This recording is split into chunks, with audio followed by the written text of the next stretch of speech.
math students, today we're going to be doing our SEL lesson on using appropriate voice, volume, and tone.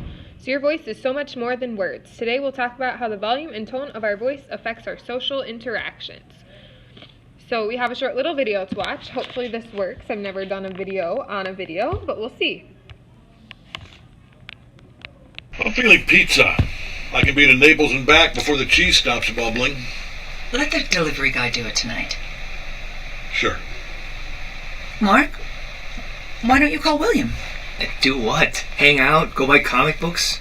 After this? Hey, watch the tone. It's okay. No, it's not. This is new. I get it, but you need to keep that separate. Alright, so after watching that video, it says voice actors are experts at taking the same words on paper and using their voices to give them different meanings. So when it comes to meaning of what they're saying, what percent do you think comes from the words versus what percent comes from how they're saying them? So I will go ahead and have you answer that question. Alright, moving on. Why using the right volume and tone matters. It helps you to get along with others and builds your reputation as a calm, friendly person. It keeps your conversations private, so if you're having an important conversation with a friend and you're talking about things that you don't want lots of people to hear, you probably shouldn't be yelling them across the classroom or across wherever you are. Others are more likely to listen to your words instead of focusing on the tone or volume of your voice. If somebody's yelling at you, it's easier for them to just hear that you're yelling than it is to just listen to them. So you want to make sure that if you are talking to somebody, you're not screaming or yelling at them. And lastly, people around you can hear you, hear each other, and or hear things they need to listen to. Next one. Picture this. The teacher gives the class some time to work in small groups, and Tyler begins working on a math packet with a team of 3 other students who are all sitting next to him. What should Tyler's voice sound like? What's important to consider? And what wisdom would you share with an elementary student, and why and how to manage the volume and tone of their voice? So go ahead and answer this question. It should pop up. Alright, so these are the steps of knowing what volume and tone to use. So number 1 says listen to the volume and tone of your voice. Number 2 says think about the place and situation that you're in and what you know about the expected voice volume. So if you're in a classroom, your volume's going to be lower compared to if you're outside running around on the track, your volume could be a lot louder because you're outside.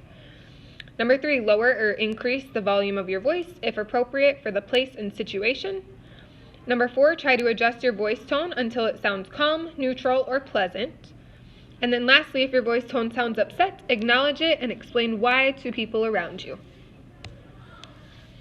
Alright, so in your experience, what state of mind or emotional states make it harder for people to keep track of how loud they're talking or what their tone is like? So I'll give you an example of one that I think it's hard for people to know how loud they're talking is when they're mad. Sometimes when I get mad, I just want to start yelling, and I need to realize that sometimes yelling doesn't really do anything, and I need to find a different way to express how I'm feeling. So it's important to make sure that we know how we act and know what appropriate volume and tone to use. Tip: it's okay to not always sound cheerful every minute of every day. But if your voice is sending clear signals that you're not doing well, people are going to be concerned about you. It can be kind to address this and give your friends, family, etc. an explanation, even if it's just a short one. Like, hey, I'm not feeling okay right now, just give me some time. So it's okay if you're not like happy and cheerful every minute of every day. I don't think many people are, but you just need to explain how you're feeling to people around you so that they understand.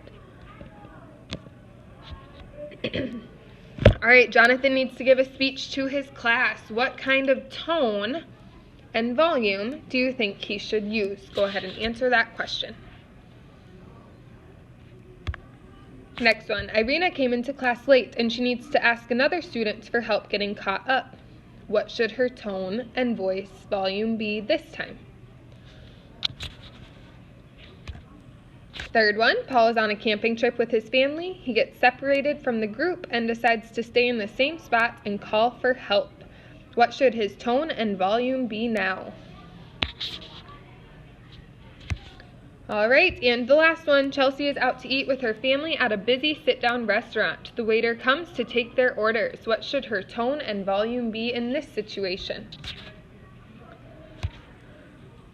Congratulations, you're done. So today we learned about how to use appropriate volume and tone depending on the situation you're in and who you're around. So make sure you continue to practice that and keep being awesome. All right, now you're working on vocabulary. See you later.